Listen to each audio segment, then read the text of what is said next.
Miras Tatar Jır Ansamblı. Hem kişimizden kunağı Tataristan Respublikası Devlet Jır Embiyo Ansamblı solisti, Tataristan'ın vat kazanan artisti Farid Gafiyatulli. Hayırlı kiş, kadirli tamaşaçılar, hayırlı kiş, hürmetli jır mevzuyucular. Bugün biz Polimer Medeniyet Gökler karşında işlem kilişi Miras Tatar Jır Ansamblı'nın 5 yıllık icad kişisine, jır beylemine, Tatar jır beylemine yıldık. Elbette 5 yıl bu tarih için elden zor vakit değil. Lakin ansambl jırçıları, hem bir gerek de onu uyuşturucular Suriye bilen, Nail abinin jır bilen öğrenip uzgan ömürleri tiste yıllar bilen hesapladı. Şuna göre de bugün biz tarih bitlerine bağlıp uzarız, hatireler iske düşürürüz. Hem elbette kilgen kulaklarımızga da söz veririz. 1969 yıl Moskva şehri yazışlarının koloniyalı zalında uzişen Tatar xoru çıkışı. Lenin ismindeki medeniyet sarayı karşında işlep kilişe uzişen Tatar xoru Mansur Muzaffarov şikayetindeki kar suyu hem Nuri Arslan sözlerine İfrat Hisamov icat etken Uti ördeklerin jırın başkarıp, başkala tamaşaçılarının mehabbetini yollamalı. Şul yıllarda elgi kolektifka erişken oңuşları için hükümetimizden Musa Celil ismindeki premiyası da verilir. Eli becekler bu vakitte Xorda kampanyadır bulup işlegen Nail abinin de Suriye banının da kömürlerinde saklanıp, onlarını ömür boyu uzatıp gelir. Şuna göre de bugünkü ansamblının repertuarında da eligi jırlarını onlar her vakitte da yaratıp birinci orunda tutarlar. 50 yıl boyu Suriye fanın başlap jırlaytırgan Varsuva hem son yıllarda ansamblga gelip koşulgan Alsu Yunusova başkaratırgan Uti ördeklerin jırlap tınlap öteyik.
Үтти үрнәкләрен башкы җырлый Алсу Юнысова.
Кадерле дуслар, 50-60 елларда халкыбызның җыр сәнгатен югары үстерүгә ярдәм иткән нәшри күп тавышка җырлаучы хорларның тәҗрибәсен саклап, һәм ул тәҗрибәне бүгенге яшь буынга тапшыру максатыннан ансамбль үзенең репертуарында әнә шундый күп тавышка җырлана торган классик композиторларыбызның әсәрләрен, халык җырларын репертуарында бер вакытта төшереп калдырмый. Тагын да шундый ике җырны тыңлап үтәрбез. Аның беренчесе Мансур Музафаров эшкәрткән Әнисә җыры.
Гөлфия гаиләсендә туган кыз баланың да үз язмышын сәхнә белән, иҗат белән, җыр белән бәйләве әлбәттә очраклыгына түгелдер. Сүзем әлбәттә татар театр сәнгать дөньясында театр күгендә якты эз калдырып киткән Татарстанның атказанган артисты Шамил Бариев турында. Әҗерче кунагыбыз шулай ук Татарстанның атказанган артисты Айгөл Бариева. Һәм бүген буыннар бәйләнешенең бер матур үрнәге итеп 60-нчы елларда хорда әнисе Гөлфия Бариева башкарган көймә килә җырын ансамбль белән кушылып Айгөл Бариева башкара.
Hasan Sandını hem Tatarstan'a kazanan İslam Aydın Taliyevi.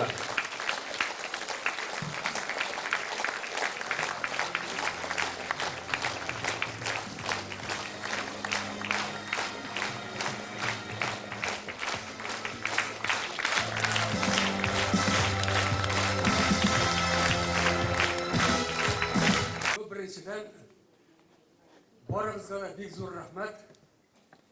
Mana shu aytib kelgansiz, chin ko'ngildan qatnashib, chunki bu o'rtaq yer bayrami. Ulkan yashdagi kishi har vaqtda o'z tajribasini yosh buvinga topshirishga tiyir. Kerak buvinlar baylanishi. Chunki borsa tura o'zimizdan bu bir. Ondan so'ng все-таки yoshlarga topshiruv uchun ularni hozirlarga kerak. Barımızda tutsak bizani işleyimiz. Bu işler bizim barımızda da o işler. Bek zo'r rahmat sizga. Bular bizning tilak shunday. Shu kishani olib borgan yerdan o'tamiz degach, Rais efendi kelishdi. Bek motor ettirib, ssenariy tuzdi, bek motor ettirib olib bordi. Bek zo'r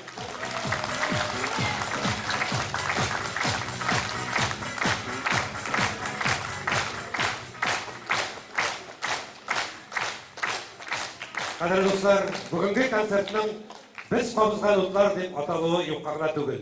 Bizning ko'ngillarda qabılgan o'tlar, bugungi miras ansambli ko'nglida qabılgan o'tlar, qurish qo'yishi domna mishlaridan chachragan ushqunlar kabi har bir bizning ko'ngilga borib yetib, yangadan jir ming o'tlarni qabılsınlar. Hamida kechamizning oxirida biz bütünümüz birgalab tug'an tilni jirlasak, bugungi bayramga bitta dürüst to'g'ri keladi deb o'ylayman. Bu bizning Tatar himni bo'ldi ijrimiz, shunga ko'ra rahmat bosib jirlab olish.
Miras Ansamblinin 5 yıllık icadına bağışlanan юбилей kechamiz shu bilan tamam. Jir davom etadi.